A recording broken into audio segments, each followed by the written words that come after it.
Hi, Judy. My name's Todd Sylvester, and I am grateful for this opportunity to talk to you today. Elder Parker Labrum asked me to reach out to you. I love that kid so much. What an amazing person he is, and I hope that he's making an impact on your life. I understand that you've been watching my video, and it's made an impact on you as well, and I'm grateful for that. And it's actually kind of strange that I have a video out there about my story, and that it's making an impact on some people. And I just, again, feel very, very blessed. I understand you might be struggling a little bit too. And I just want to say a few words of encouragement and tell you that you're amazing, actually. Even though I haven't met you officially yet, I can say that you're amazing. I think one of the things we struggle with in life is that we think that we're less than. We tell ourselves a story that we're not good. And I want to share something with you that I think will be really impactful for you. I had the opportunity to speak at the Salt Lake Youth Detention. It's where kids who are obviously breaking the law, they're under 18, they get locked up. And I had the opportunity to share my story and my conversion story with them. And after I shared my story with these kids, I said that I was going to share with them the greatest truth that I have discovered over the years and that it will change their life today. And I really believe, Judy, that this truth I'm going to share with you will change your life right now. And you may not fully understand it or maybe even believe it right this moment, but it's the truth. And so I'm going to just share the truth with you. And it's the same thing I shared with those kids at the Salt Lake Youth Detention. It's the greatest truth I've ever discovered. And I'll never forget it. When I was talking to these kids, I tell them I'm going to share the greatest truth that you could ever hear right now. And I said, if you'll understand this and embrace this, it'll change your life moving forward, starting right now. And so I got up to the microphone and I whispered the greatest truth, which is this: there's nothing wrong with you. Had I not been there, Judy, I wouldn't have believed it myself, but half those kids started to cry. And then I asked these kids, how many of you have ever heard that before? And not one hand was raised. But I told them they keep telling themselves a story that there is something wrong with them. Now, again, I don't know you very well. I don't know you at all, I guess. But I don't know if that's something you're telling yourself, but I can imagine that you are, because a lot of people, most of us, struggle with that. I know that when I was growing up, I walked around thinking something was wrong with me. And because of that feeling, it led to me wanting to do drugs and drink. And then, as you know the story, it led to where I was going to end my life. And I'm getting ready to end my life, as you know, and God saved me, truly. And He used other people to do that.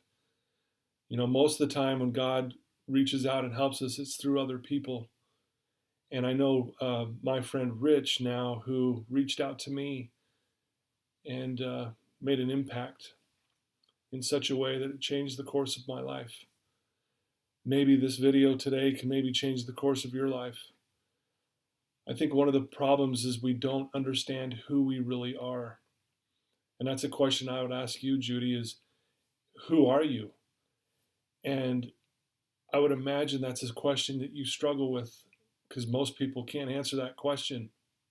But that's part of the problem, is we walk around trying to pretend to be someone we're not because we don't know who we are. And so one of the best ways and the most simple ways to figure out who you are is think back to when you were a kid. Or if you have kids in your life, or nieces or nephews or little cousins, if you could describe them to someone, what would you say? And when you describe a kid to someone, it's they're loving, they're kind, they're sympathetic, they're compassionate, they're light, they're love, they're energy, right? Well, when we look at that, that's really who we are. We were born that way. We weren't born broken. We weren't born damaged. We weren't born, diseased, right? We were none of that. We were born with greatness. We were born loving, honest, integrous, hardworking, compassionate, forgiving. And what's interesting about that, Judy, is when we think of those qualities that we're born with, which are you cannot dispute, they're really the same qualities as our Father in heaven, which is interesting.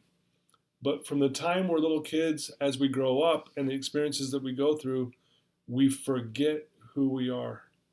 We don't lose who we are, we just forget it. And so maybe this video right now, Judy, can be a reminder of the amazing person you are. You're loving, you're kind, you're honest, you're compassionate, you're sympathetic, you're light, you're love, you're energy. And by the way, one of the most powerful things you need to recognize who you are is you're a creator. And I had to learn the hard way that I was the creator of the misery in my life. I wanted to blame other people. I wanted to blame God himself at times, I guess. But the truth was I was creating that. And God has given us the greatest gift that we could ever imagine, and that's our dignity to make a decision, our free agency. So Judy, I'm going to ask you to make a choice today to write down who you are, the qualities and the traits, and I want you to add your name in front of each one. I, Judy, am light. I, Judy, am love. I, Judy, matter. I, Judy, am amazing. Come up with a list of 10 to 15 of those, and I want you to read those every single day in the mirror as a reminder. And then I also want you to recognize that as you do this, you'll also be utilizing one of the greatest principles or laws that's out there. And this law is this: what you focus on increases. It is the law. In D&C 130, verse 20, it says, there is a law irrevocably decreed before the foundations of this world, which upon all blessings are predicated or based on. So basically what that's saying is God put together a law that every blessing on earth is based on. And then when you cross-reference law in D&C 130:20, it takes you to D&C 82:10, which says, I, the Lord, am bound when you do what I say. So I can honestly tell you this, Judy, that God wants you to focus on who you really are. And if you will do that, based on the law that's irrevocable, meaning he cannot change it, he cannot revoke it, he has to bless you. If you'll focus on who you are, it will increase, it will magnify, it will expand, and blessings will be poured out upon you. And most importantly, the greatest blessing you'll receive from that is the Spirit confirming to you that you're good and that you're okay. Just like I said earlier, there's nothing wrong with you. There never was. I have a quote on my office wall, one behind me, but that's not the one I was going to say, but that's a good one too, right? The most powerful weapon on earth is the human soul on fire. But the quote I have on the other side of my wall, which you can't see, is this: the most delightful surprise in life is to suddenly recognize there's nothing wrong with you. So I know this for a fact. There is a quote by Neil A. Maxwell that I'd like to share, maybe end with.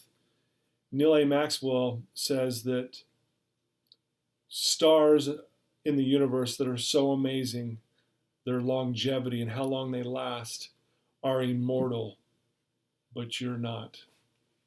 And I just butchered that completely. Forget that quote. Anyway, I'm going to leave that in there. I screwed it up. Basically what Neil A. Maxwell is saying is that you're immortal. Stars are not. I said that backwards. But anyway, I hope that is okay. I hope this message is okay. I hope this is, you feel the spirit behind this and the love and the appreciation I have for your support and again watching my video. And Parker, thank you so much. You're awesome, dude. Love you. Keep up the great work. And hopefully I get to meet you soon, Judy. And if you ever want to reach out to me or write to me, I'd be happy to give you that information through Parker. Anyway, take care, and I love you guys, and thanks for the opportunity.